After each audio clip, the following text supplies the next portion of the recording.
Welcome back, everyone, to Phil's Recap and Review. The Walking Dead, the Season 7 finale. This is going to be Joe's thoughts on this. I'm probably not even going to talk too much. No, you're going to have to. You're going to have to bring me through it because you're just going to have to bring me through it. I'm going to have to do something here. But everyone, welcome to the podcast. You notes still? I don't know if I have the notes in general, but I know what a couple things we're going to have to ask you about. And we'll definitely go into the live chat. Let me get my beer open here. Okay, let's do this stuff. We get the Walking David, who is recovering from some strep throat in the live motherfucking chat. David, we hope you're feeling good. AWD. And if this is your first time joining us, please jump into the live motherfucking chat right now. Share your thoughts about the Season 7 finale of The Walking Dead. Any questions you might have for Joe. We have a voicemail line open at 781-990-8509. Also a text line open at that same number, 781-990-8509. You can jump in the Discord group and message me privately. You can also call in at our special call-in line if you're interested in doing something like that at 213-943-3802. Again, that's 213-943-3802. And we're going to be talking again about The Walking Dead season finale. This isn't going to be a full recap or anything like that. We're just going to ask Joe about a couple of moments, what he thought about the episode, how high he is on this episode. He's psyched. He couldn't wait to come over and talk about this. Look at him. He looks like a deer in the headlights. We don't even look like we're in the same place. I'm in the foreground. He's in the background. It's some fucking crazy shit. It's weird we're in the same place. It's awkward. Holy shit. The fucking chat is going crazy like Crazy chat. Crazy chat. We got Brooke Blackman, Caitlin Brown Sugar, The Walking David, Cheekiest, Lucas, Melissa. Great to see all of you guys, and thank everyone that joined me last night for that Prison Break stream. That was a lot of fun. But let's get into this. Let's not waste any time. This isn't going to be a long podcast of such. It's going to be probably short. I don't think Joe really has too much to say here. This could literally be the shortest stream we've ever done, where we could be like, Joe, I could sum it up in 2 words. However, it wouldn't do justice to my full feelings about the episode. Oh. Just like if you took like a 0 to 10, yeah, and 0 being it's a flop, it's shit. It would be somewhere on that side, but it had its moments as far as I was interesting. concerned. So you think it was on the lower side? Where would you? Oh fuck yeah! Where would you rank it in terms of Walking Dead finales? You think it's the worst one? God, can I say that last season's was worse? just because of the blue ballsness of it all? Not even the blue balls of it. Like it was just, it sucked. Like no, this would be the second to last season's was the worst. And a couple people are saying, you said 5, asshole. What are you doing? Sorry, everybody. We just wanted to get on as quickly as possible before we had the discussion before we went on the air. Hey, Sin Miller, first guy I'm in the live chat. I'm 3 hours behind. Caught you guys at the right time. Sin Miller, it is amazing to see you. You fucking great to have you in the live motherfucking chat. Welcome. People in there are super fucking friendly. Okay. So we're going to talk about a couple of big points in this episode. We're going to talk about, just to kind of remind Joe of what's going on. The main issues I want to hear Joe's opinion on is the Sasha dream sequence stuff. Okay, wait. How do I feel about dream sequences in general, Phil? You don't like them in general, but when they're done well, you can appreciate them. Do you believe that this was done well? In your opinion, as far as, okay, for someone who does like dream shit, yes. Which is you, not me. Do you feel that this was dream shit done well? Okay, this is what I said to David the other night, and David kind of agreed too. I feel like it was the device that they used was done well, but they did it too much in the episode. Well, because you know that immediately from the first shot, she killed herself, right? Possibly. Oh, yeah, come on, possibly. Okay, yes. That was like her moment of euphoric let go. But no, my point is, I don't have to worry anymore. If they had held off on that, started the show with just a look in her eyes, and then come back to it later in the episode, maybe once, you have one flashback towards the end, right before the Negan reveal moment, which I thought was done really well, when Negan opens the coffin and zombie Sasha. I thought that was a good visual Walking Dead thing. Like if it was in a better episode, you'd be like, oh, that looked really cool. I thought Sasha looked cool as a zombie and stuff. But you can't ever have a problem with the effects or the makeup and the costuming that they use for the zombies. They do a great job with that. There's no doubt about that. They do a great job turning our main characters into that. I've never had a problem with that. And Sasha looked great as a zombie. So, I think I liked the idea of what she did in the episode. taking the poison, putting herself. The concept of I think Sure, she killed herself. She had been flirting with that idea seasons ago, so she finally did it. Like, she went on a suicide mission and ultimately just committed suicide. Now, what do you think of the device of the way they use the dream sequences to flash back and see Abraham? I thought it was horrible. Was horrible. I mean, like, my whole thing is, like, I thought I liked seeing Abraham. I can't say that I didn't like. That was one of the things that I liked. Like, if you're gonna make this a dream sequence, there was no Tyrese, her brother, no. Yeah, that's what we were saying. Why was it? Why did we not see any Tyrese? None of the other people that Bob. No Bob. No Bob. No Bob. Right, because she was with Bob, right? Was that her that was with Bob? Yes. Her and Bob were a lot closer than her and Abraham. Way closer. And I'm pretty sure she was closer to her brother. And then she takes the sea glass, and even Rosita's like, dude, I made that shit. And she's like, and I joked, what is Rosita? When Rosita dies next season, are we going to get a Rosita flashback? Okay, let's get this. Okay, go finish your thought.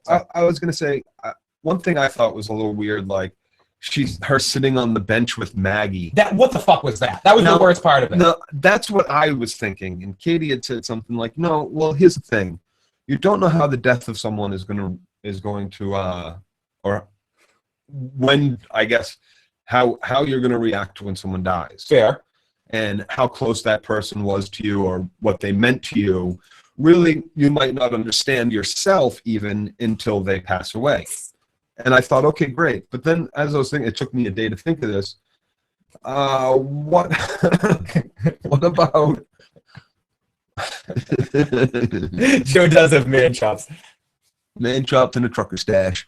But this was her killing herself. And so she is having this dream. So she is feeling like she was super close to Maggie. So she's believing she's sitting on a thing with, the save the Maggie, save the world thing. Yeah, I think... I never thought they were that close. I never thought they had a thing. She didn't even tell Maggie about the fucking tunnel she dug. If we need a fast escape, Maggie, thanks for telling me to build the tunnel. Now I'll know to get to it and get out, not tell you about it. Phil's what the fuck was so my response to that scene with Maggie and Sasha was, what the fuck was that? That was my reaction to that. PSA in the chat, moving too fast. Oh, definitely Iron Throne, thank you.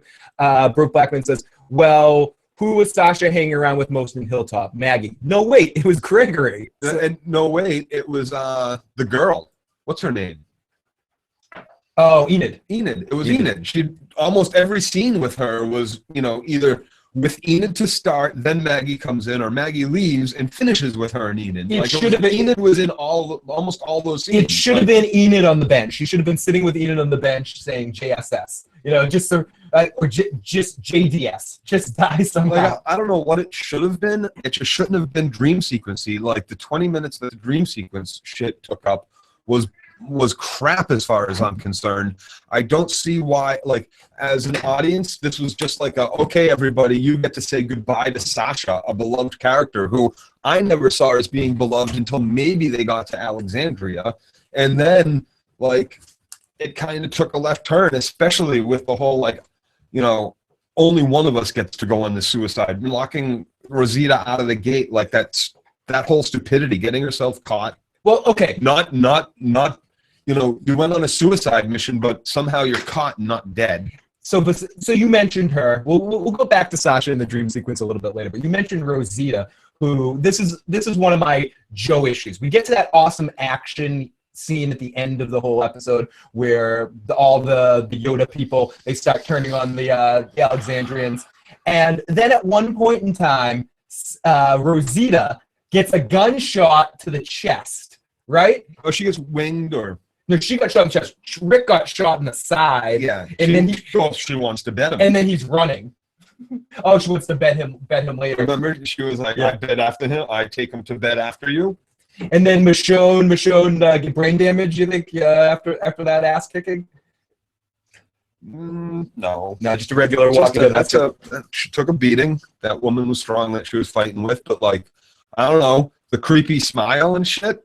The I'm gonna double cross you smile. Michonne's never seen that. Jesus, I want to play poker with these fucking people. Are you kidding me?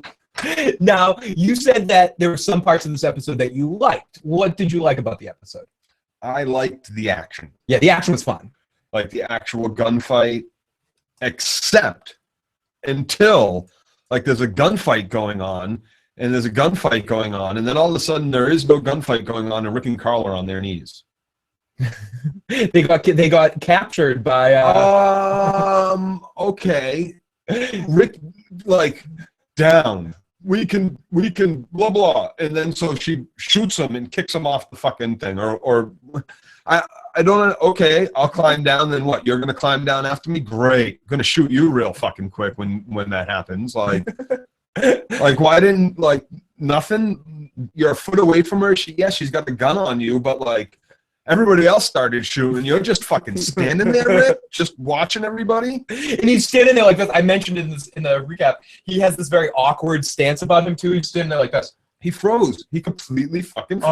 Oh, he starts so doing the robot. character. I know he starts doing the robot. He's like, "What are you doing? I am just a robot." Like, if you don't fight in that situation, Rick, your options are you're about to get captured and then beaten to death by Negan, or this woman's gonna shoot you any. Like, I just don't understand any of like.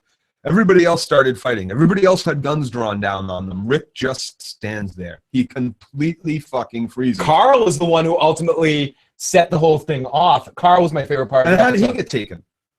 Like all of a sudden, he's just on his fucking knees. They never show how Carl gets taken. But all they show of Carl is when zombie Sasha breaks out. He's the first one to fire a gun. He's the first one to be like, "Oh, we have an opportunity here." So he didn't freak out. And when he had the opportunity, I got to give Carl credit. In that moment, he was the first one. He was the first one to kind of go into action. Let's jump into the live motherfucking chat here for a second. We got hello Harvander. Brokebackman says before she arrived, Sasha and Maggie, because Sasha brought her to Hilltop after the death of Glenn. Well, again, they meet Aaron just sitting her and Maggie in the log. This is Tim. Sin says, well, remember Sasha and Maggie had both lost siblings in season 5, so I guess they had a moment after their lovers died, right? Kind of a flashback moment that we didn't see that they just kind of threw in there. Okay. Echo says dreams are delusions, so appointing meaning to them is just a typical Hollywood cop-out for bad writing. And that's exactly how I feel about almost every fucking dream sequence I've ever seen. Right down to, Sopranos did it well, I guess, but still, ultimately, I hate every single one of Tony's fucking fever dreams or gunshot dreams or Christopher's I'm dying dreams or Polly's I'm dying. Like, it's just, to me, it's all just, it's a waste of an episode. It's writers and directors deciding we're going to give everybody an opportunity to really show their artistic side or some shit, or show what we can do that's beyond just the story. See, and I hate that. I want the story. I'll go the other direction a little bit. What I like about them is when they're used as ways for writers and directors just to have fun and kind of go outside the norm of what they usually do and flex. Like in an episode like in Buffy or in Scrubs when they do the musical episode, when it's completely outside the norm of what the show usually does, and then they take a moment to go, let's write a ridiculous episode here. That's why I don't mind in The Sopranos when they do it, because I think The Sopranos does it well. It's not done for a higher meaning. Sometimes it's just done for shock value, for visual purposes. When I say they do it well, there's only really one dream sequence episode that I think ends up being well and rightly was that used. The big pussy one? The big pussy dream sequence. There's other dreams. I don't know if it's the same. I can't remember if it's the same, but there's he has another dream sequence involving the doctor and the chick. No, that's a different one. That's a different one, right? I think that Dr. Commissaro's like live-in Italian chick. Like, that's horrible. That's different, but that ends up being a hallucination. Oh, let's not get this. That ends up being a hallucination that he's having because he's taking a bad mix of Prozac. But still, and it's dream whatever. sequence. Yeah, it's dream. Essentially, it's your Hollywood dream sequence shit. So, and I think there's no exception here that it was done well. I think it was horrible. I think that it's a waste of time. We already had gone through all these feelings of Sasha's about, giving up, or yes, this wasn't about giving up. This was about preventing her from being used against her people. But so if that's the case, why weren't you already dead? Why did you have to get up and get in the coffin? Like, really, he explained the plan and you thought, oh, this would be better. You waited all that time to hear some sort of fucking plan. What if his plan was just to shoot you in the fucking head, period. Like, it makes no sense. It makes no sense. Like, why didn't she pick up the fucking knife and go through with her suicide mission? Connect that. That's a good question. Connect that to what do you think of Negan's plan? What do you think? Go talk to them for another 20 minutes about how psychotic I am and how scary. I mean, god damn. I don't know, what's this episode? What's the season count in episodes? 16. 16. We have at least what?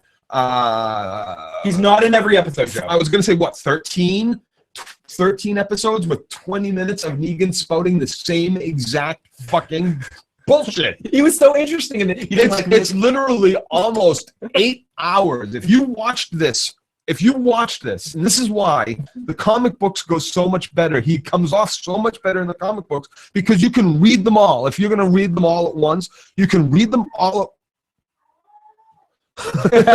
you can read them all at once in 2 hours, right? If you're going to watch and stream this, you're going to get 8 hours. 8 hours of Negan talking. Now, when I say you can read all the comics, that's everything. That's everything that Kirkman put on paper in 2 hours from the point that Negan exists and then at the end or to wherever the comic book is now. 2 hours. That's every part of the story. In TV land, you have 16 hours of television that you're going to have to watch through, which actually take the commercials out. You're talking about 14 hours, 13 hours, you're right.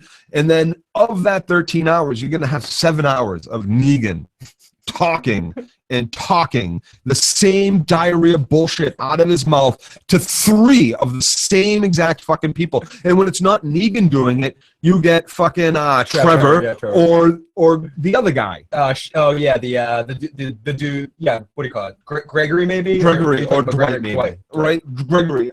Not Gregory. Well, the guy that goes to see the kingdom. See the kingdom guys. Yeah, I forgot what that dude's name is. That's 7 hours of your life listening to Negan say the same thing, and it just drags and it's boring and it doesn't do anything to help the season. Is there any part of Negan that you enjoy as a character? None. None whatsoever. You didn't like him at all in this back half of the season? I kind of like there's only one. There's two parts.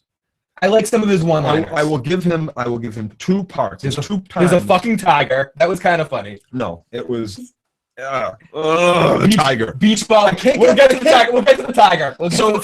So the two parts that I am not completely disgusted with Negan on screen is one, he guts the governor's son. Not chick's governor.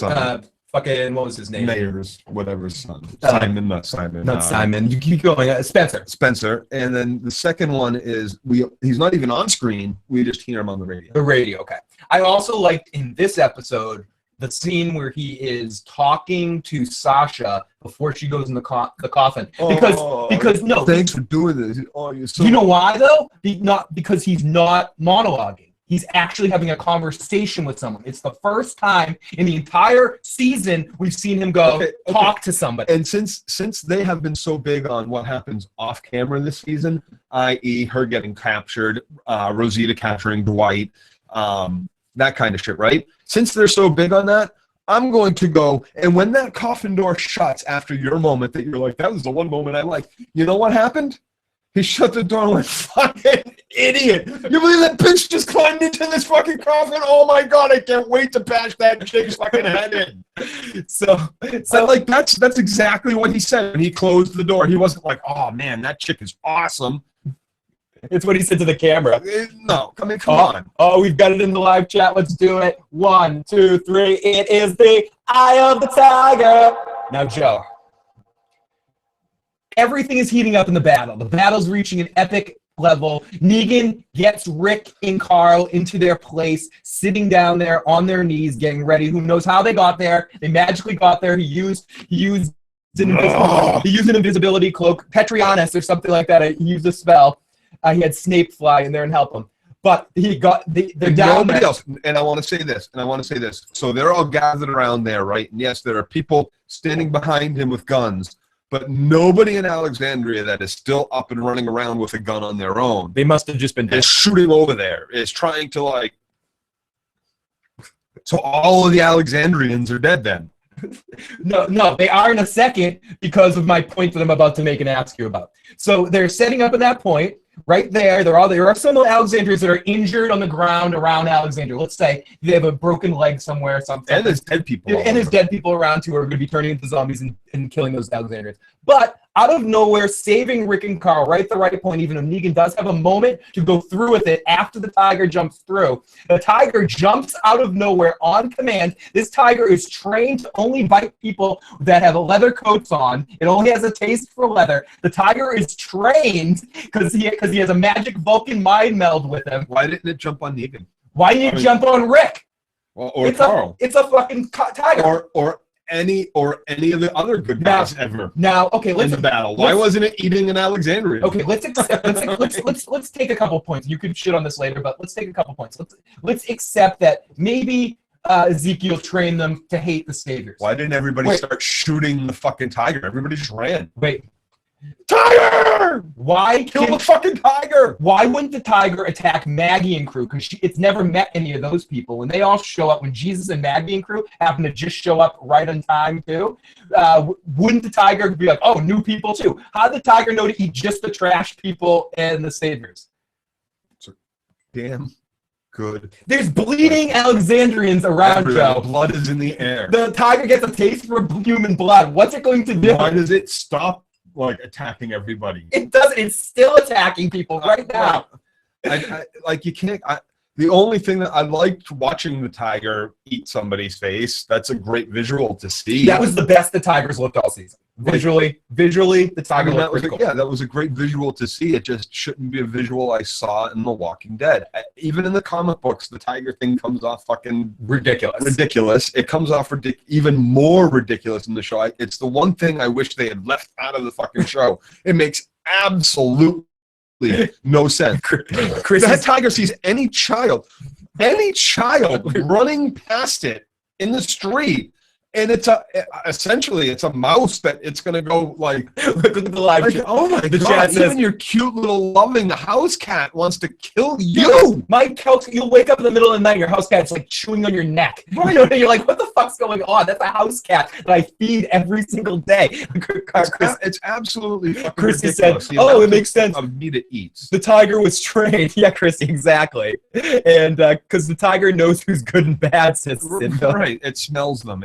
Maybe Shiva smells the bad guys, or maybe King Ezekiel warmed into Shiva. These are all the only possible. It's absolutely. Even in this was the one episode I was actually hoping. The polar bear in Lost made more sense. Yes, it did. It does. Because scientifically, they brought polar bears there from a different.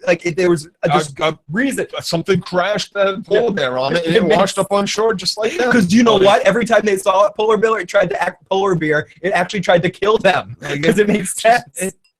It just makes no sense whatsoever.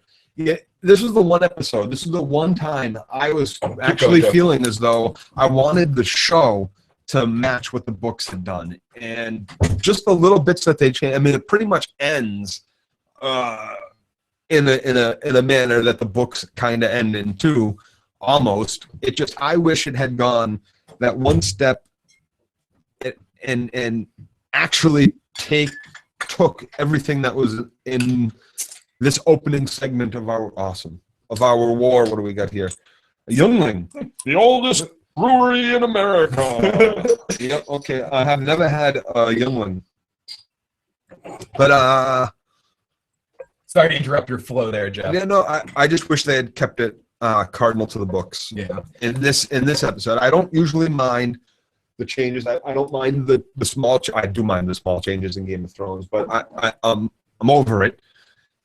I haven't mind almost anything that has happened on this show, but this I was really hoping. I really liked the way it was done in the books. There's, differences are, of course, the garbage people don't even exist in the books. But okay, what are your opinion on the whole garbage people? I think it's awful. I think it's absolutely fucking just trash. Like, oh, you come across these people who took you hostage.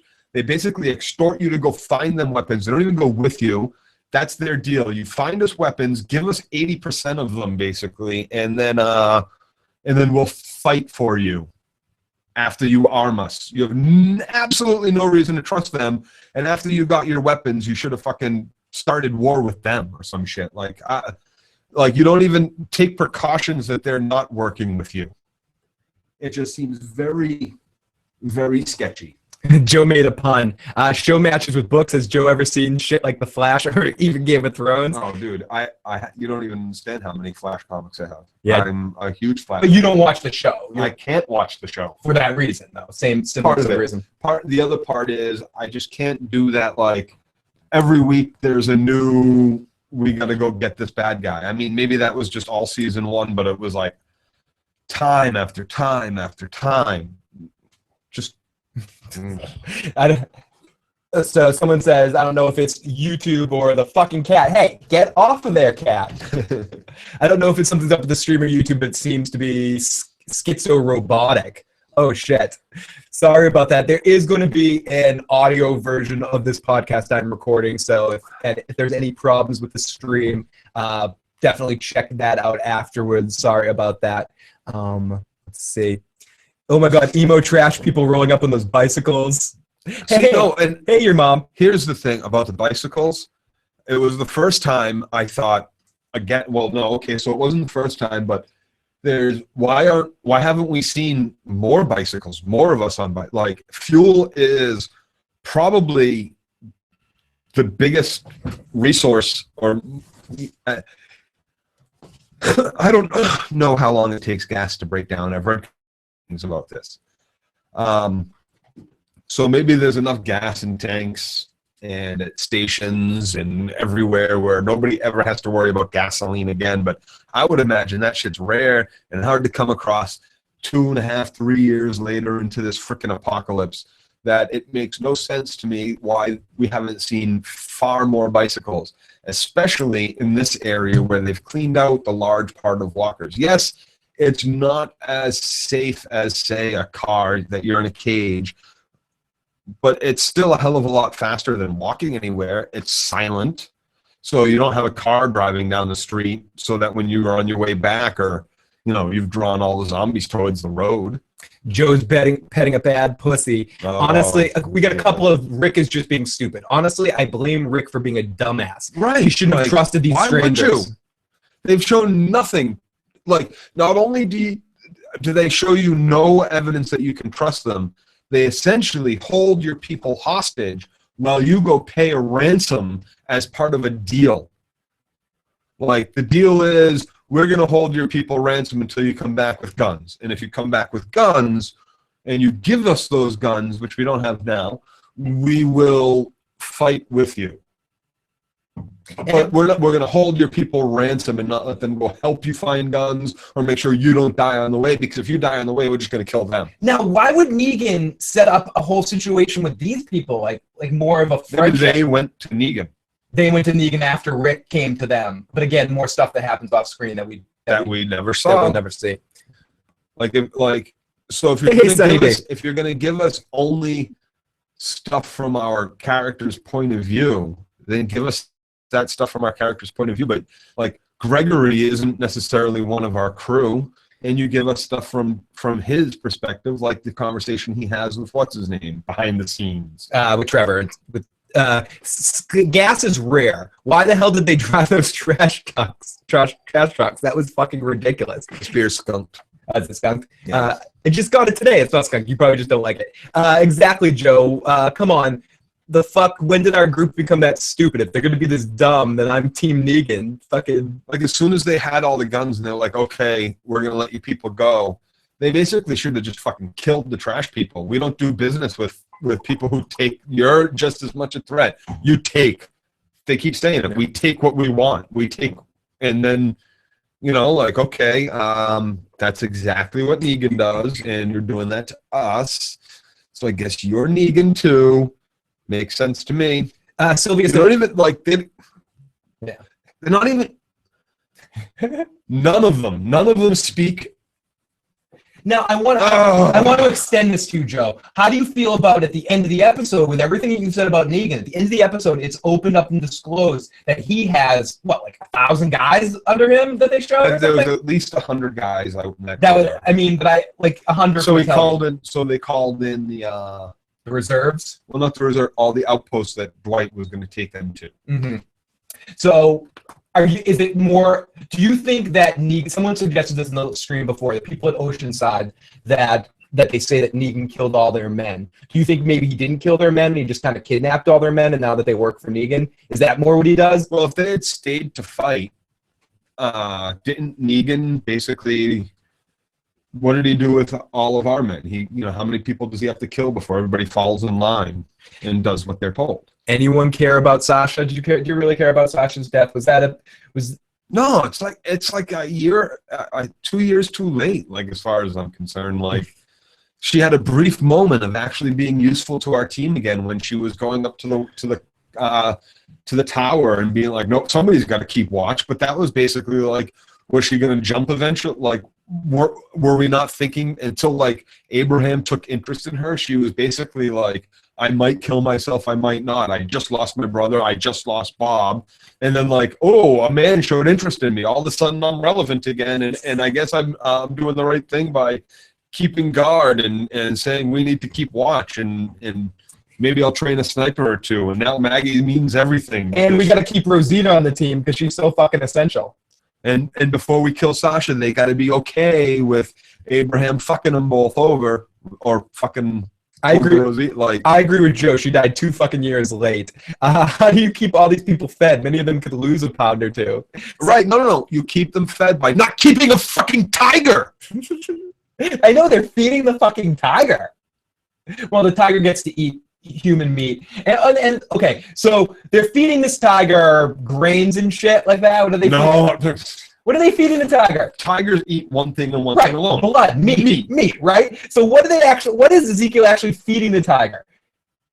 Livestock? Like they have pigs, right? Okay. And they which they just gave endless pigs? They can only, how many pigs does a tiger eat in a year? They gave off 8 pigs to our first with the kingdom was them giving up 8 pigs, right? Do they have a replicator?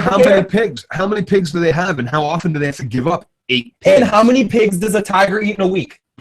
1 pig over the course of a week? Oh, God. That's a great question. 1 pig? 2 pigs? Listen, Phil. 3 pigs? How many pigs does a tiger eat? I could eat a pig in a week. Depending on the pig, I could eat those pigs. You want me to bring a pig right in here? You and I will eat the fucking pig. I'll cook some fucking bacon. I don't give a shit. But what I'm saying is, how much does a tiger actually eat that they have to keep up with that kind of supply? I don't know. Can the tiger eat the zombies? Are they feeding the tiger zombies? Zombie guts, maybe? The tigers don't eat rotting flesh. No, tigers don't steal their prey. They go kill. My cat would not eat rotting flesh. Not unless it was mine. Yeah, maybe. My cat's kind of a zombie. Tigers eat bad pussy. Tofu and vegetarian burgers. Timo, I'm entering my inner Joe ranting voice about Rosita to my screen right now. They feed the tiger more than 20 people. Uh-oh, I'm getting triggered. Thank you. Tigers must have meat. Meanwhile, Rosita keeps getting people killed with this contagious suicide. What's that word? Ideation for no fucking reason. So I could read. To me, I just feel like I'm let down by almost all of our female cast this season in general. Like, I feel like Rosita made some pretty piss poor emotional decisions. And I'm not saying that it's because she's a woman she made emotional decisions. Probably because a man was writing for a woman that they wrote it.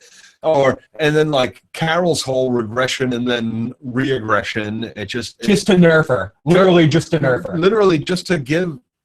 I don't even know what the fuck the whole point. Like, now let's start wrapping this into whole season arcs. And then doesn't that exactly mirror fucking what's his name? Morgan's whole fucking thing? I think that's the point, though. They were trying to set up the parallels between the two of them.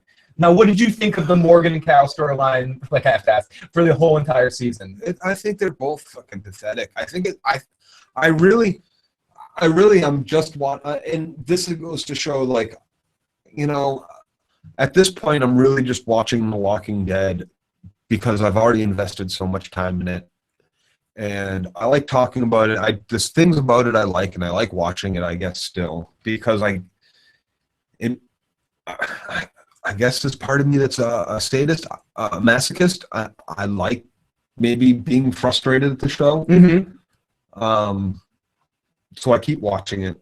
So you watch it more of in a love to hate kind of fashion. At one point, I want it to be what it could be. At what point did the show transition this way for you? And I'll just ask it really is the dumpster. The dumpster, the Glenn the Dumpster moment. And it's sealed by last season's season finality. The finality of the lack of the finale last season. The lack of finale. The lack of finale, right? And make us wait 6 months, 8 months, whatever it is, to and mourn 7 characters, and then okay, so you killed 2, but nobody's touched by it because you've already mourned 8 of them. Do you know what your boy Scott Gimple is saying right now in the press this week? He said, no, he's saying he's saying the same shit he always says, which is you don't understand how intense the first 4 episodes of season 8 are going to be. It's going to be next level intense. And exactly what he said after that, because he was what he said last killing 2 people, But you fucking moron, you know that we are going to mourn 8 people, and so when you kill 2, they're already mourned, and it's big deal. It's okay, and then you continued this Negan, long-winded. Oh my fucking god, long-winded. He takes people who are fans of this is what I'm having a tough time understanding, because in all the movies and TV shows going back for years. Yep, keep going. You have in all the movies and TV shows going on in the backs of years. Don't lose your train of thought, Jeff. You have the villain who is going to talk to his hero one last time about, I'm so evil, and I'm going to kill you and destroy the world. The Austin Powers thing. Right. And then what happens? The hero or someone who's close to the hero, a tiger, comes out of nowhere and saves the day, and the villain is foiled again. So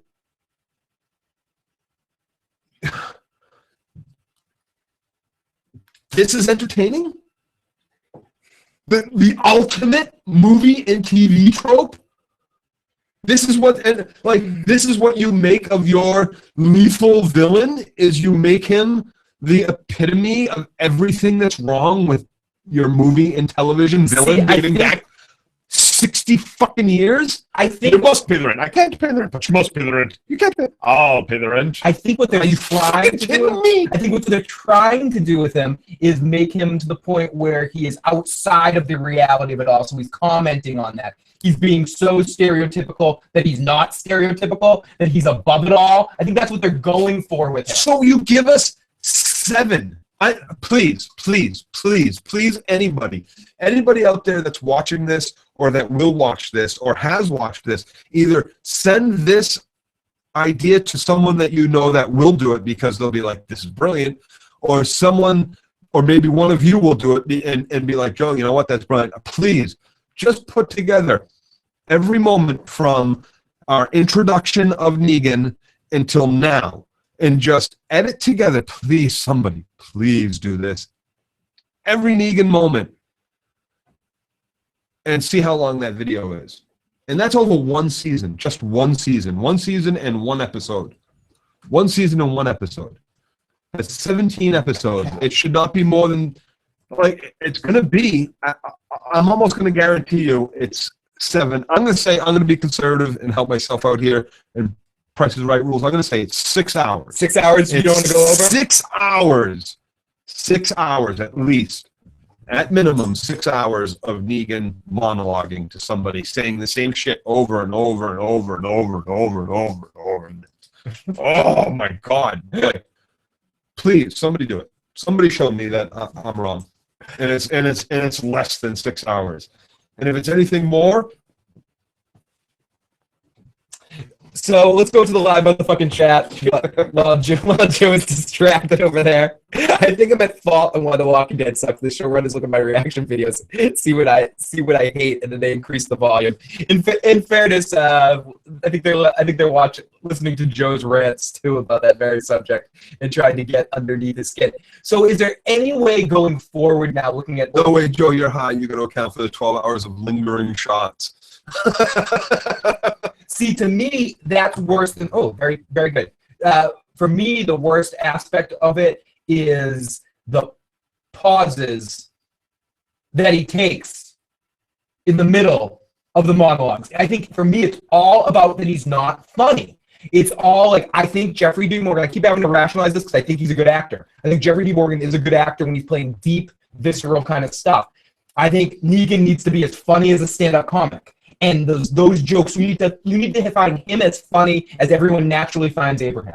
You're supposed to find each one of his one-liners that captivating and humorous that you're blown away. The fact that they can't use fuck every other word hurts it. So instead they pause instead and saying motherfuckity fuckity fuck, which Negan in the book is a fucking fuck every other word kind of guy. That may seem like a trivial thing. So he was using shit today. He was channeling a little bit of Abraham. Right, and shit. But I'm saying, like, we're supposed to find him, the people that love Negan, find him as funny and entertaining as the people that like Abraham. Yeah, Negan, they find him that funny. That's what we're supposed to think. We're supposed to think he's hilarious. He's above it all. He's a fucking one of the Animaniacs, like the three fucking brother and sister. Like, I don't get that feeling from the books of him. Basically, I get Jeffrey Dean Morgan is playing this character exactly like it's portrayed in the books. Kirby's with you on that one, Jeff. I just feel like it's not it doesn't come off on screen, and 6 hours, 7 hours of it is way too much invested in that. I think he would have been a far more effective if, okay, we had our introduction of him. We don't even need to see him anymore for the season. Let him be the enigma. Let everybody else truly be Negan. Like, yes, we have a face for Negan, but let everybody else be Negan and do Negan and have Negan time. Not just Trevor and not just the other guy for the Kingdom who go and do their Negan thing, but let us see everybody be Negan. I think the show creators fell in love a little bit too much with the idea that he was going to change the game for the villains on the show. And he didn't. He essentially emulates all the rest of the villains, and it's just rammed down our throat to the point of disgust. If you're looking at, I think I know your answer to this would probably be would be Mayor Joe Hale there. Is the worst villain of the show. I think for me it was I think Gareth was really effective in his small time on there. The guy in Terminus. I thought Mayor Joe Hale was the most deadly of them. I think take Daryl out of that situation. Carl's getting raped and Rick's being murdered. Yeah. No, I mean, in the sense that Rick did bite the dude's face off. Exactly. Like, he had to go fucking deep down. Like, and what did he do in this situation? We got a couple of governors, of course. The governor who... The governor was good. The governor was good. He played a good Two-Face. Yeah. Yeah. And that's one of the because we actually got a progression of him. The governor was far more of a... No, we knew it right from the start. He goes and kills those National Guard. We did, but like when you're fighting an enemy at the end of a video game and he has like the second form, like we get the form 1 of the governor and then we get form 2, like the mega evolution governor at the end. That's a little bit tougher. He has a tank. He's a little bit more crazy, a little bit more on edge. And we actually get 3 governors because we get those 2 episodes of the Governor Town. See, I did not dislike those governor-focused episodes that ends up giving us Tara. I dug those. I thought those were good. I thought those were well done. I wouldn't mind seeing more of that. If this, like, one of the things I like about The Walking Dead when it started is, so we have Fear the Walking Dead, The Tunnel, which is basically their webisodes, which they're giving the title to Fear to help promote Fear the Walking Dead.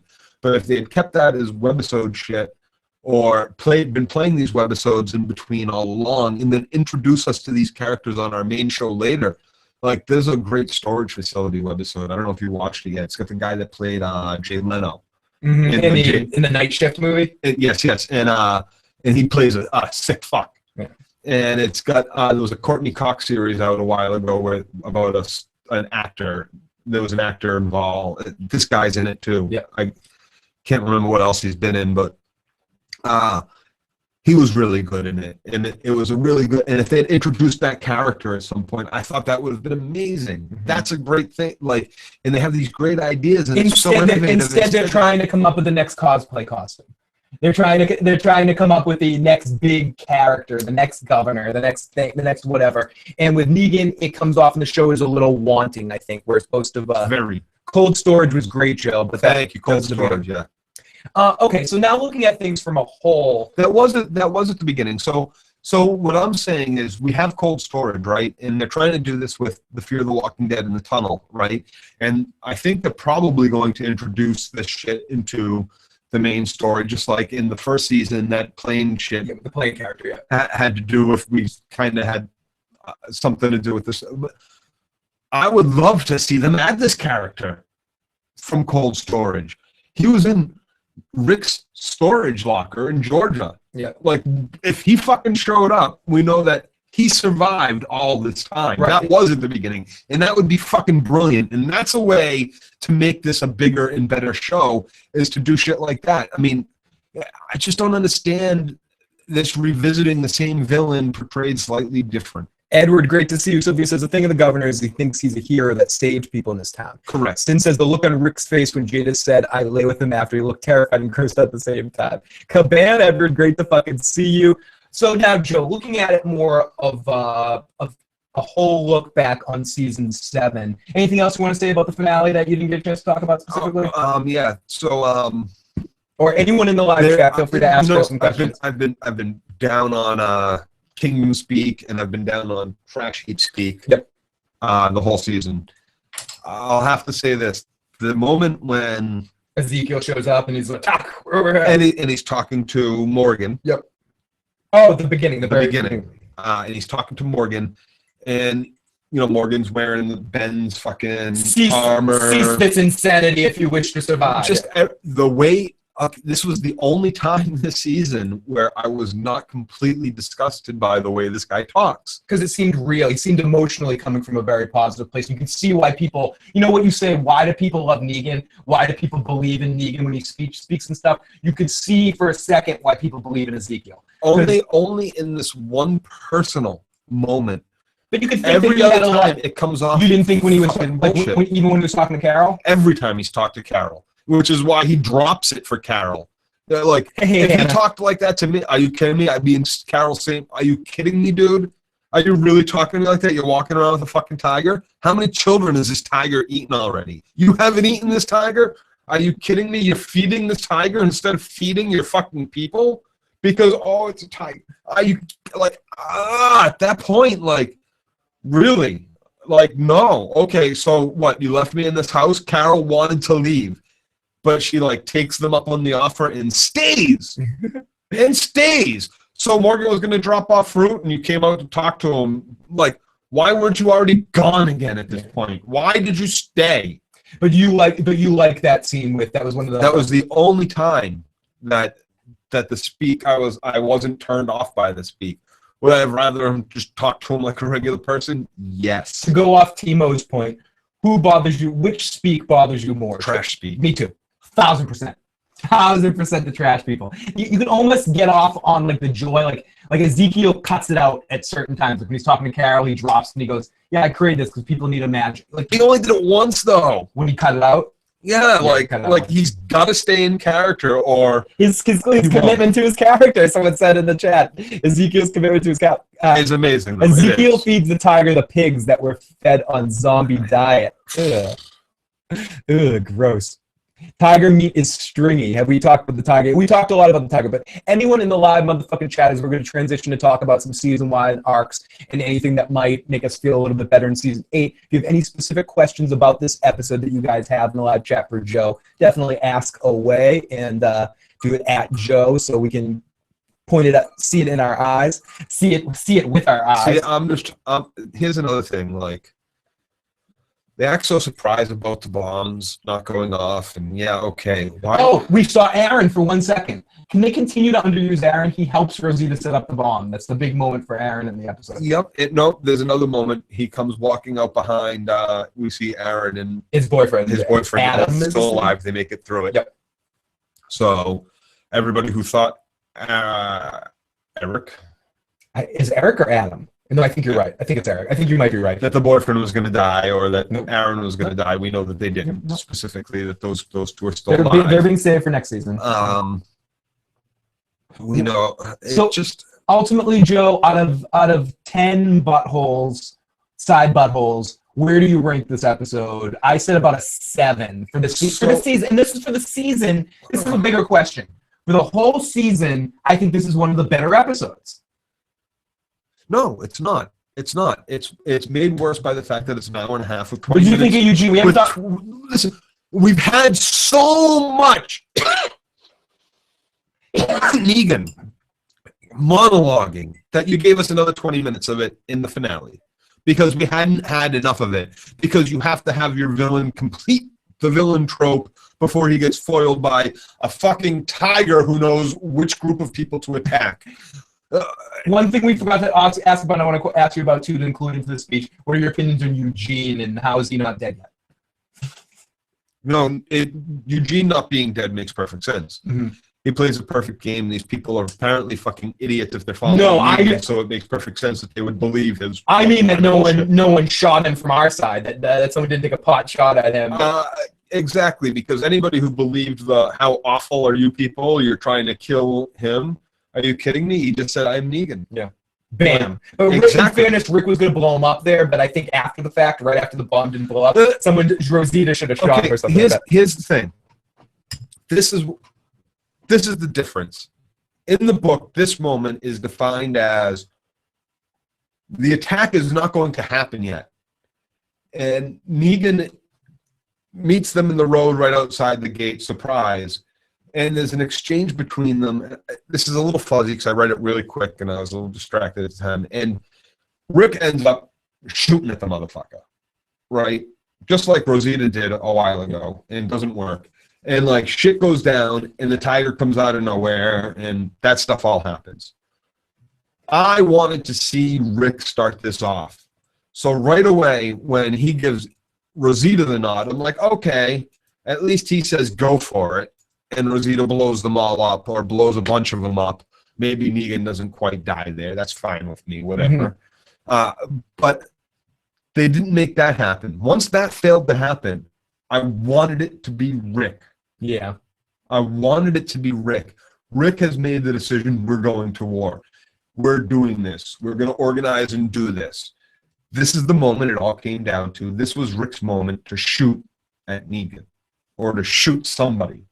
And he didn't shoot anybody. Nothing. He got shot. He got shot. He just stood there. And got shot. And got shot. And got shot. And then pushed off a platform. And then told Negan to hit Carl on the side of the head. That he didn't care. He's like, fuck you. Yeah, no matter what you do at this moment, I'm going to fucking kill you. Okay. Thanks. Bam! Thanks. You're dead and you look just like Glenn now. Whoa! What a shithead! You know, like, what the fuck? Nope, I'm gonna talk for another 5 minutes and then slowly circle around you. None of my people looking out. None of my people, the 6 people that have surrounded me, that are helping to hold you two passively on your knees without fighting for your life, trying to bite my fucking face off. Or if I'm going to die anyway, why would I sit here on my knees and let you kill me? Rick, like, let's fight to the death until you kill me or I kill you. Ahmed says Rick should have had a secret sniper aimed just at the trash lady. That was supposed to be Michonne. No, but Michonne had her trash lady with her too, though. Michonne was gonna go to a different spot. Oh, and the trash lady was like, "No, you stay here." And Michonne should have been like, "No, you don't know this fucking town. You don't know where another good spot would be. You stay here, and I am going to another spot." Now, do you think that Eugene, getting back to Eugene for a second, do you think that Eugene is completely drinking the Kool-Aid, or drinking the what? Drinking the shots of Jose Cuervo? Do you think that Eugene is truly drinking the Kool-Aid, or he just thinks that this is the easiest way for him to survive. And this is the easiest way for him. This is the same bullshit that he used on Abraham that got how many people killed. Instead of them fortifying and finding a place and making a camp or trying to set up in Alexandria or a Woodbury. I hope Eugene gets Negan killed just from his stupidity. Like, how many people died getting Rosita, Abraham, and Eugene? The only 3 people from how many people across country? They came from fucking what, Texas, was it? Something like that. Something like that. Way the fuck out west. It was pretty far. The fucking Tiger would have been dead, Yost Sam Crow. I hate that too. Michonne getting beat like that. They've got the nerve to play, is she dead or is she not dead bullshit. I can't believe Michonne fell for that. Love made her soft. Gregory was hungover from the tequila. I think Gregory was probably on his way to like how many of these psychopaths are in A, the trash people, and B, Negan's camp, and then how many more could be just, you know, like on Alexandria's side but still fucking nuts? Like, and then how many of them are hunters or would hunt that you see a tiger running around all of a sudden out of fucking nowhere? You're from Alexandria, you've heard about a tiger, but oh shit, is that tiger gonna eat me next? None of them shoot at the tiger. Nobody's like, fuck, kill the tiger. Yes, Chris, you can't go to waste. Like, why would you bring your tiger into that situation? Now here we go. Why would you ever let your tiger outside of the safe area so it can get eaten by a zombie, so it can be put in more danger?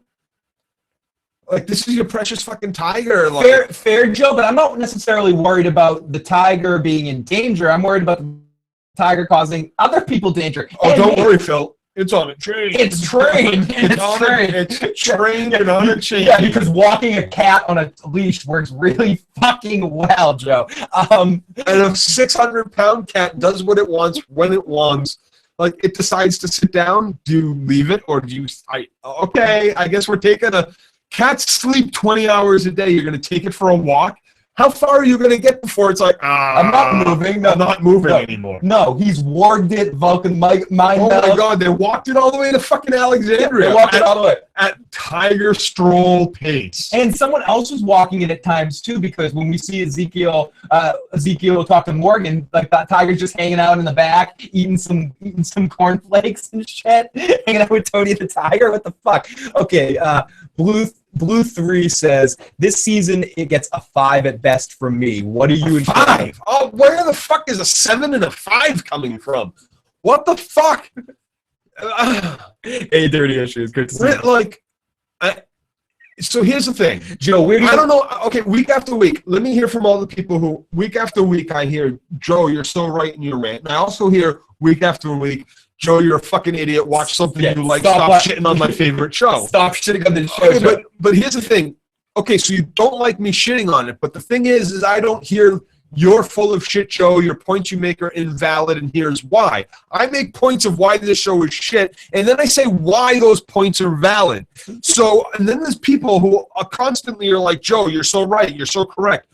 Like, where are those people? What do you rate this show? Show me what your rating is, because I see you week after week agree with me, and I can't rate this anything above a fucking 3. This is absolutely the worst season. People were like, season 2 sucks. Season 2 compares nothing. You thought season 2 was stagnant because they were on the fucking farm for so long looking for a poor little fucking lost girl? How dare they look for somebody poor and sweet and innocent for this fucking abused woman who is practically fucking crippled over this shit? How dare they? That was so fucking horrible. Instead, you're like 2 seasons at fucking Alexandria with a fucking group of idiots who don't know how to fucking survive, but have somehow fucking survived for 2 years in this fucking place without losing their fucking idiot fucking children until Rick shows up for some reason. Then they all start dying because Rick's some sort of fucking demon spawn that came out of nowhere. But this is okay. 2 years in fucking Alexandria, 6 hours of fucking Negan dialogue. This is okay. This gives you a 7. This gives you a 5. This is okay for people who like The Walking Dead. What the fuck is wrong with you? Oh my goodness. Oh my God, we have fat, awesome. It hurts me to know that people out there like this when it could be so much fucking better. Go be Z Nation if you want to be Z Nation. Z Nation is a great show because it says, ha ha ha, we have a zombie fucking bear and a baby fucking zombie. And we don't give a shit. Go fuck yourself. Look, she's pregnant with a baby zombie. Ha! Oh like, are you kidding me? If you're going to be that fucking asshole-ish to put a fucking tiger in your show, at least say that we're not serious anymore and go fuck you, fans. We don't think you have any idea about what's good television anymore. It's absolutely fucking ridiculous.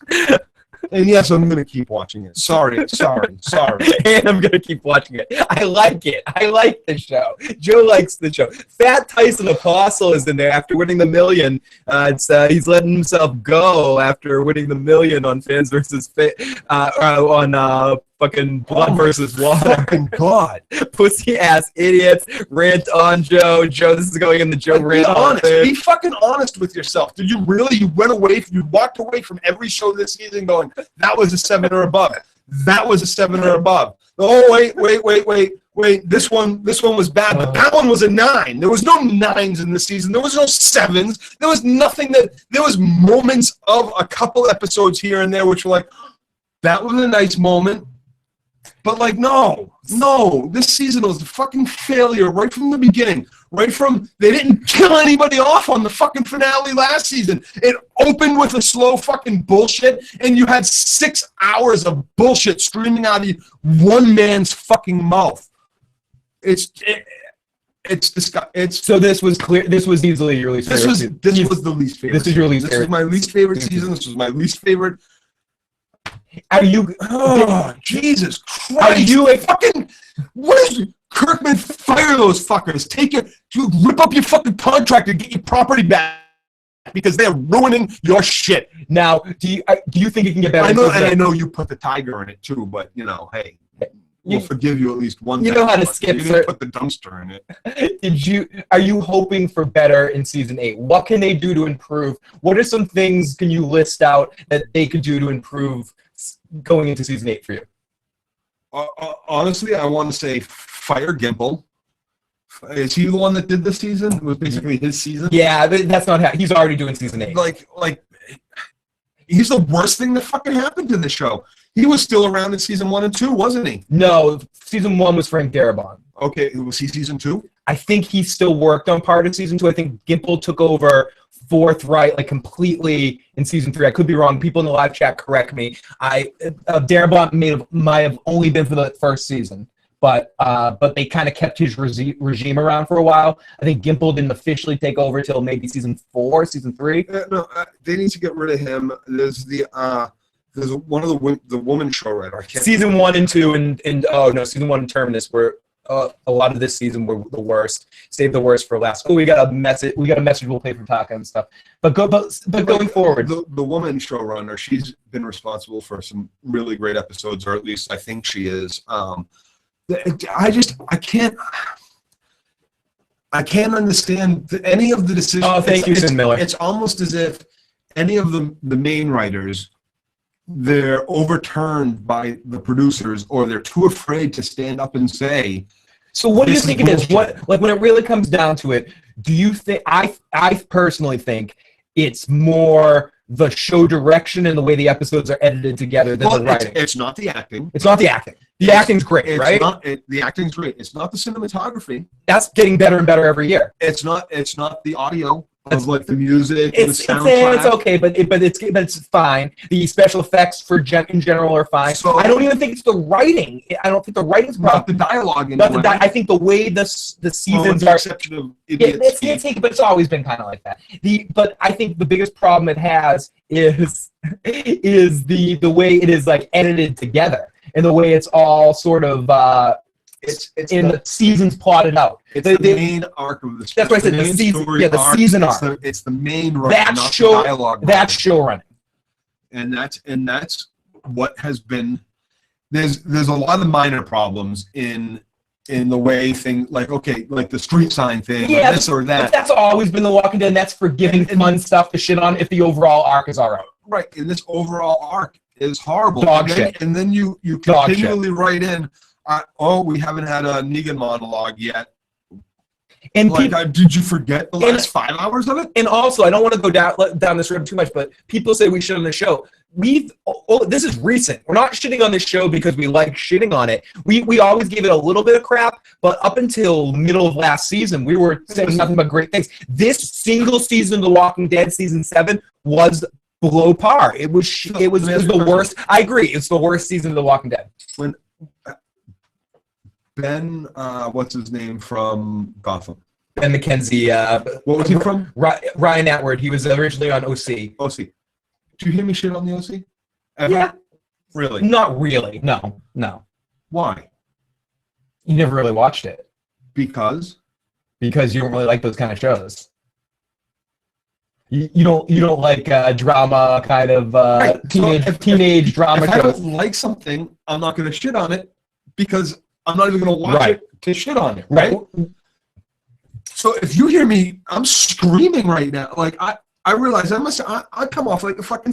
If somebody, one of your parents walked in the room just now, like I'm surprised we didn't lose a couple of viewers or like some parent didn't like grab the kid by the ear. What smut are you watching right now? Like I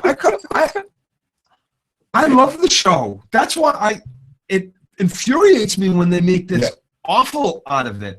It almost feels the only show that you've ever not watched that you shit on so much is Westworld. Or the 24. Or 24. But you actually when we were mid 24, you were getting into it. Let's listen to Taka's voice message that and what happened with Westworld? I stopped shitting on it because you didn't actually watch it. I stopped watching it. So let's listen to Taka's message. Let's see if we can hear this through the headphones. Oh, it puts it up on screen too? Yeah, see that? That's very sweet. Taka. Joe, calm the fuck down. All right? Second, I think that this season is pretty bad. Not season 2 level.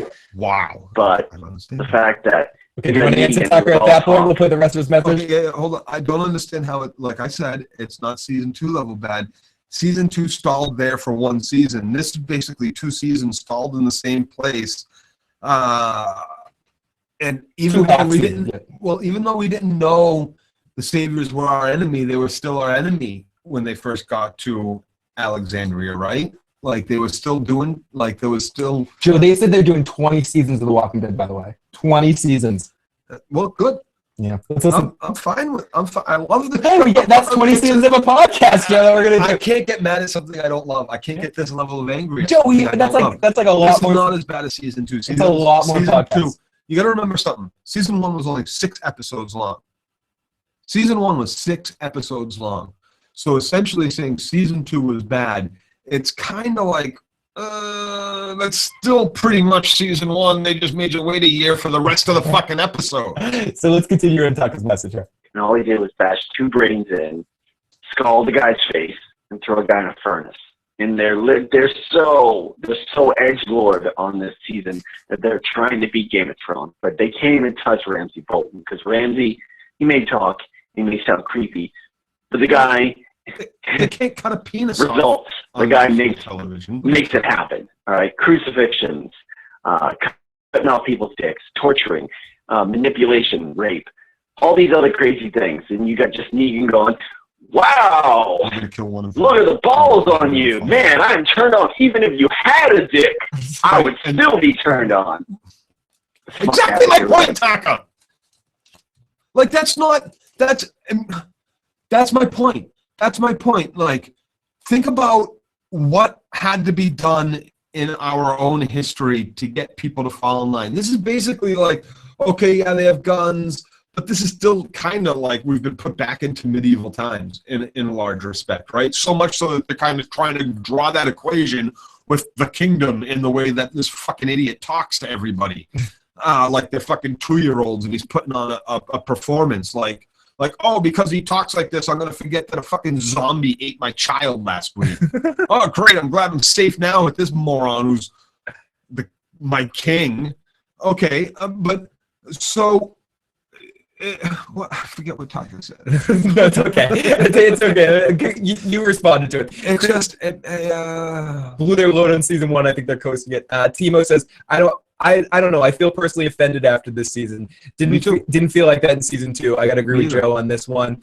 Eric Nolan's in the live chat. I saw you in there. Wanted to say hi, Eric. 20 seasons, huh? Fuck that. I got to fly over here and get a job on this show. Fucking Phil and Joe, all-time favorite Walking Dead episode. For me, for whatever it's worth, it has to, I think, still be that first episode. I think that first episode of The Walking Dead is just exceptionally awesome. When Rick wakes up? Yeah, I like that. And the time hanging out with Morgan and stuff. I dig that episode a lot. That's that second episode when he first meets Glenn. Those first 6 episodes, I'd say season 1 is my all-time favorite Walking Dead. But I also really like a lot of what happens in season 5. The Terminus stuff. I like some of that. You know what? The Carol look at the flowers episode. JSS when Carol fucking destroys people. How about start of what might have been start of season 3? They all are moving in the through woods. that house. Oh, okay. Daryl shoots a bird. Yep. Carl's gonna eat dog food. None of them say anything, and they leave because zombies are on their way in, and they all just file out, and there's not a word fucking spoken. That was like probably the best like visceral 10 minutes of The Walking Dead, or however short it was. It was. I think dialogue and stuff like that in some shows, a show like this, it's a little overrated and overutilized. Mm-hmm. We don't need to, like, you take a movie and you title it, I bring this up all the time because it really annoyed me, Alien versus Predator.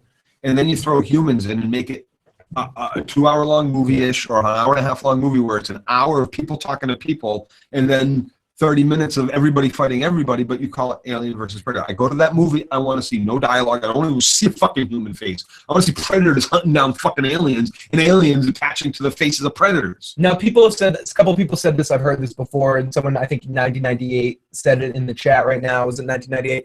Do you think the seasons are too long? Do you think Walking Dead would be better in like a 10-episode arc, a 9-episode arc? No. I think that there's enough. Okay, here's the thing. You have a 20-episode season, and you have to have a certain amount of filler crap and things that you need to do.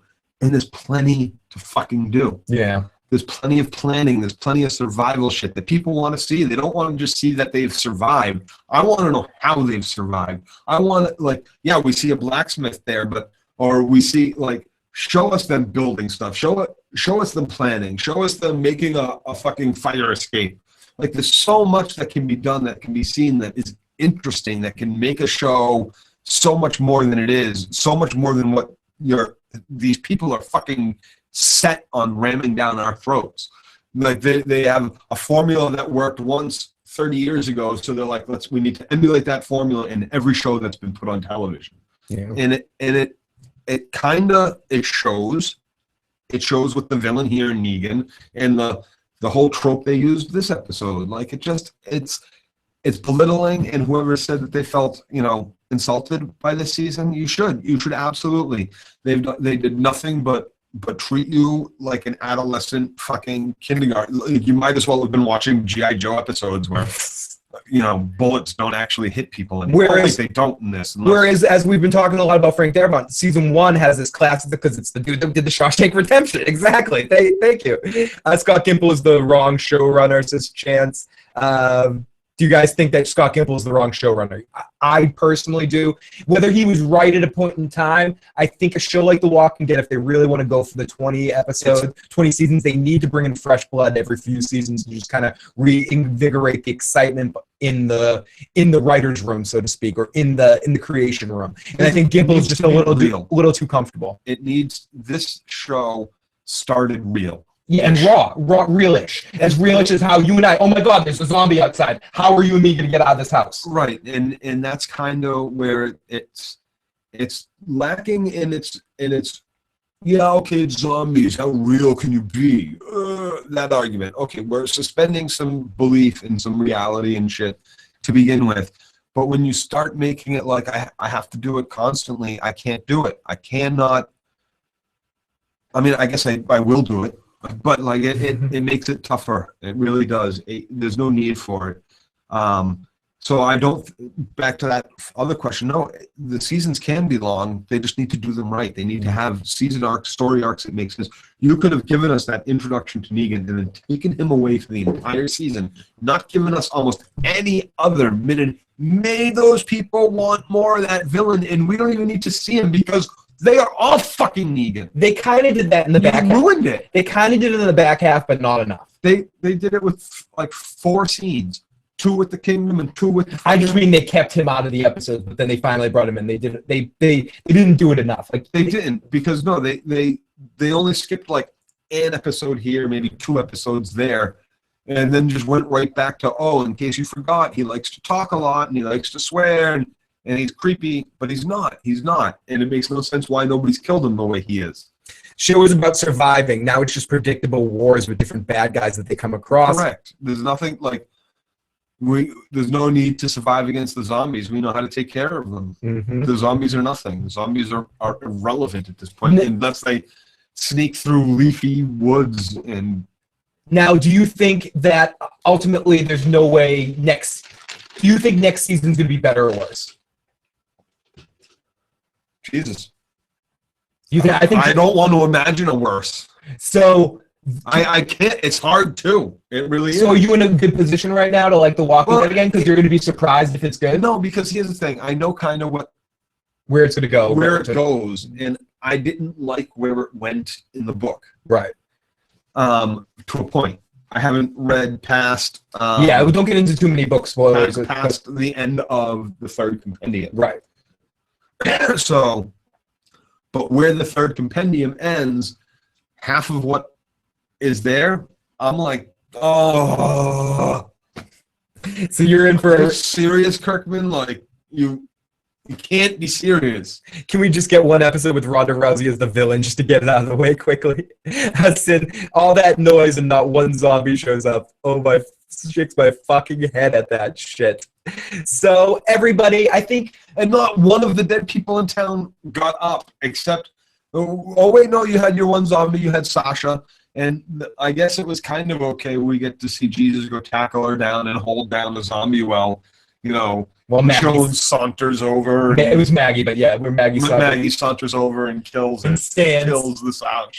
And goes. And of course, it had to be Maggie because they were so close now. Yes. By the way, they're portraying as too predictable to me. The Walking Dead has well-known format, will die in the premieres and the finales. That's the only time we need to worry. Maybe they can come up with a report of large zombie army to rise them up, but they'll fuck that shit up. I think The Walking Dead, for me anyways, coming out of season 7, is in a good position for season 8 to surprise me, because I'm in an all-time low of my expectations from The Walking Dead. So I can't get any lower with my expectations. And I think that's a good thing going into a season. They hit rock bottom. So we're saying basically. So how did you give it a 7? You're like, they've hit rock bottom. My expectations didn't. But this was a 7. This episode. No, you said the entire season. No, the entire season I didn't. I said this episode is about a 7 to me. See, you gotta remove a 20-minute dream sequence and remove 20 more minutes of fucking Negan. That's 40 minutes of episode that I'm like, this fucking... You know why I give it a 7? I give it a 7 because I think it's one of the better episodes of the season. Within the season. Of the whole Walking Dead. So you're not going to... I'm judging it within the season. You're also judging it on a curve. Yes. Because you're removing any other... You're basically saying, I'm a character in The Walking Dead, and it's episode 1, season 1, and I've never heard of a zombie, so season 7's awesome. Yep. I was trying to look at it in a realistically light. If I'm judging it against all the other episodes of the entire series of The Walking Dead, then I would probably give it a 5. Remove every episode pre-opener of season 7, right? Yep. And just start. This is the opener to the show. Yep. This is how the show starts. This is one of the better episodes. No, season 7. Episode 1. Season 7, episode 1. The start of the series. Start of the series. Yeah, start of the series. This is one of the better episodes. Does that make it a great TV episode? No, but it's one of the better ones of the season. This and the Eugene episode were my two favorites. I'm talking, you don't even have the season finale. You've never seen season finale, episode 6. I'd shut that shit off, Joe, right Season quick. 6, episode final. You've never seen it. You've never seen anything before, and you turn on the television, and this is nothing of The Walking Dead has existed before our introduction to Negan with them all on their knees like that. What would I give this episode then? What would I give this season? What would you give the season? The season, probably a 4. Really, you would look at it like as an independent body of work, like it absolutely sucked.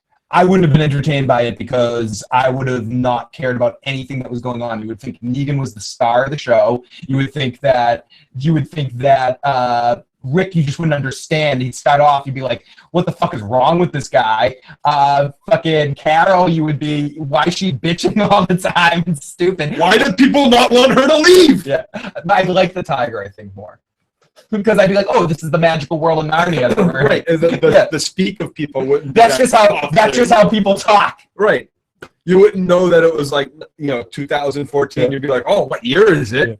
6 of 4. The last 2 episodes were better. I watched them on iTunes. I want to hear what Joe likes and what they have to do to make it better. No bitch, whine, rant, bitch. Give me some positives, Joe. What could they do better to make you enjoy the show? They have to. I've said it. I mean, give us more of what it's like to be living in a zombie apocalypse. Really, they don't do that. They give us what it's like to deal with humans in the zombie apocalypse. Ooh. And they really glaze over the whole zombie apocalypse part.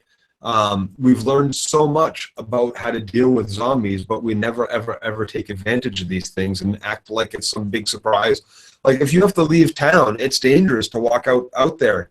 Zombies apparently have super stealth in the bushes. So why would you ever leave town not painted in zombie blood? Why would you not have zombie bomb trucks ready to go? Why would you not, there's so many things that I wish that we could see or wish that they could plan that makes a lot of sense that they just don't do. And Joe, do you have a favorite episode of the season? I mean, as far as a complete episode? Yeah, probably last week's episode. Second to last episode of the season, maybe. The Eugene episode that when you came over here and we watched it. I think we kind of enjoyed that one. Joe's going to think about that one for a second. It's really hard to see you later, Taka. Taka. It starts out with awful crap. Oh, wait, Taka. Did Taka leave yet? He's on his way out. Let me know if you've left yet. There's a strange man in your room behind me. I guess it's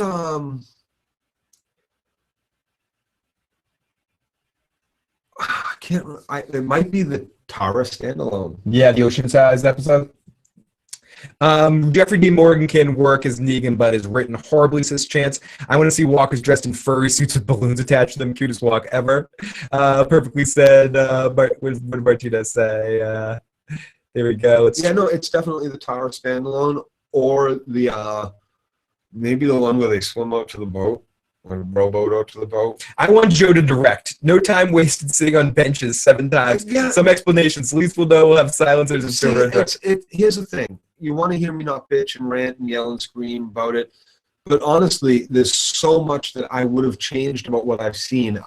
You would have to be like, Joe, this is what we want to do. How can we make it better? And I can tell you how to make it better. Really? You're going to have her pick up that street sign? No. It'd be better if there was just a crowbar lying there. And I know you'd ask yourself, why would a crowbar be lying there?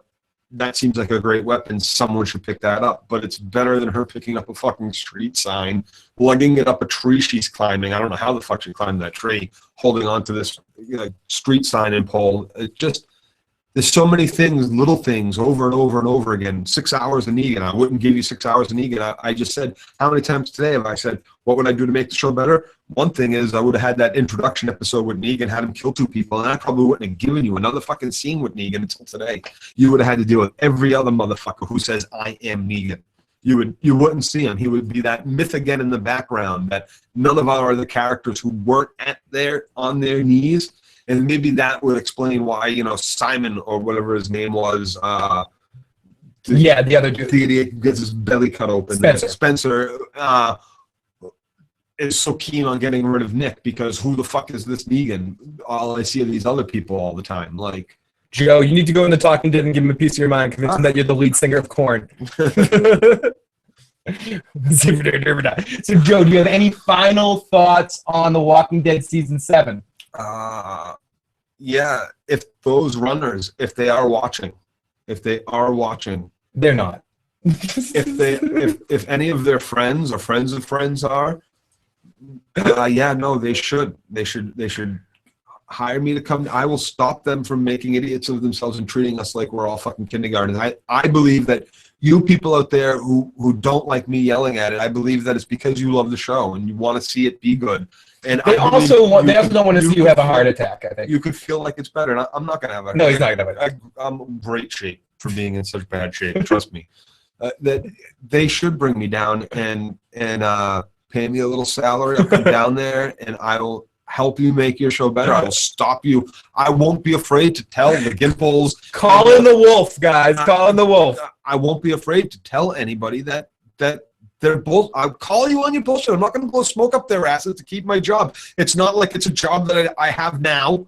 So if you gave me the opportunity, I'd do exactly what I was there to do. And I'd tell you when you were being a fucking rejected person. A rejected fuck. Yeah. You know, like, good job there, John. I just wouldn't allow you to put some. I would be like, no, stop, no, you don't do that. That's not that. None of these characters would do that. We're gonna think of something else. We're all gonna go back to the room. We're gonna think of some other way out of this mess. We don't have to rewrite the show. We just have to pick up any fucking else. Break a branch off the tree you just climbed. A lot of people just want you blowing up their ass, no smoke. They just want you. I've had that request many times. Yeah, would not be the first time. Most people say the same. I've invested too much. I can't leave. It would bug me forever.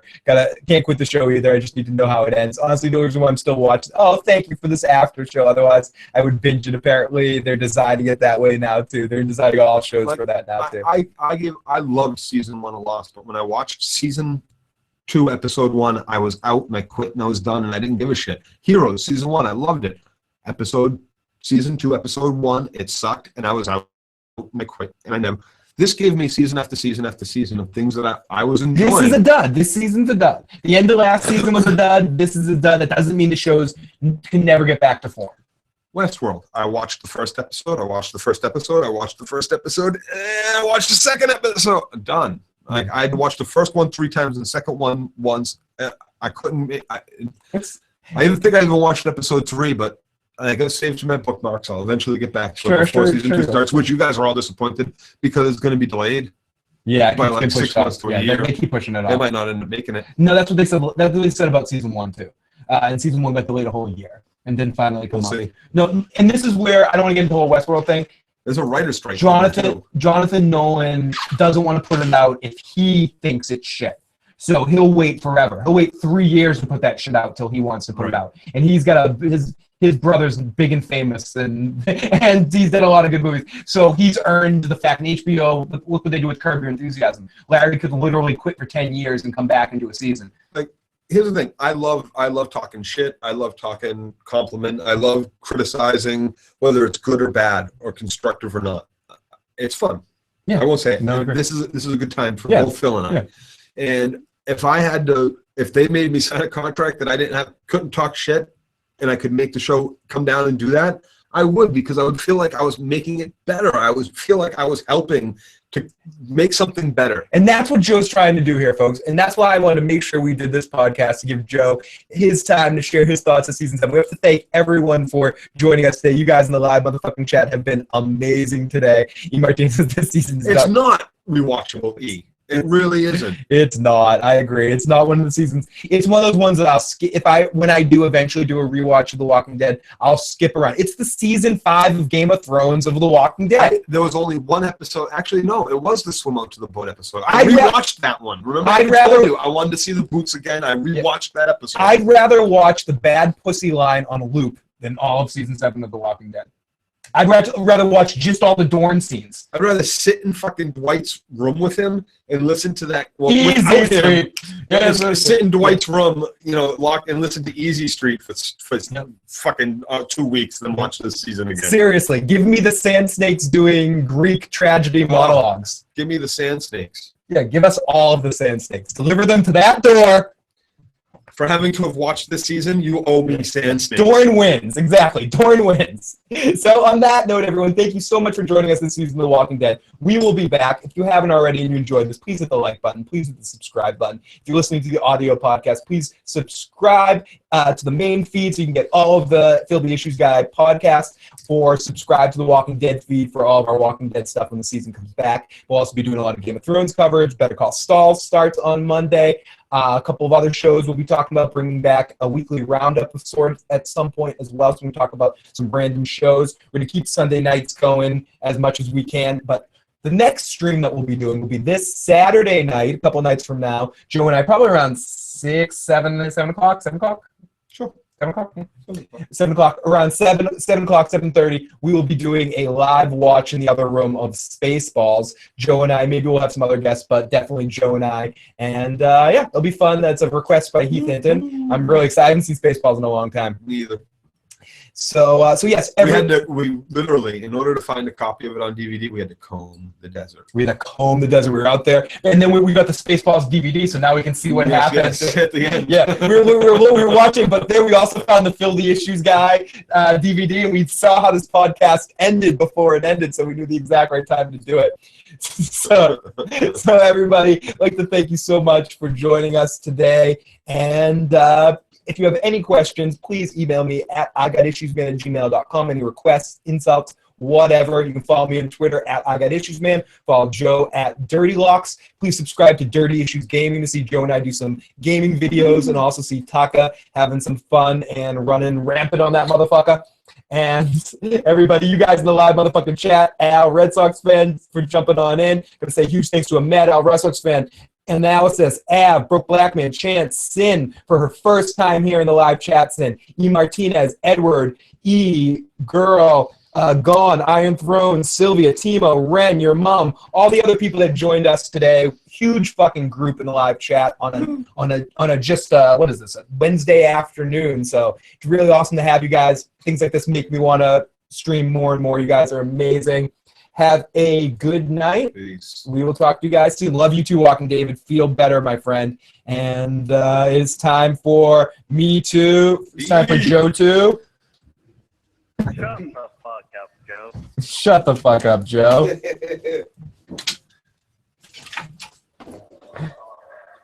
Oh, wow, the music is all fucked up. There we go.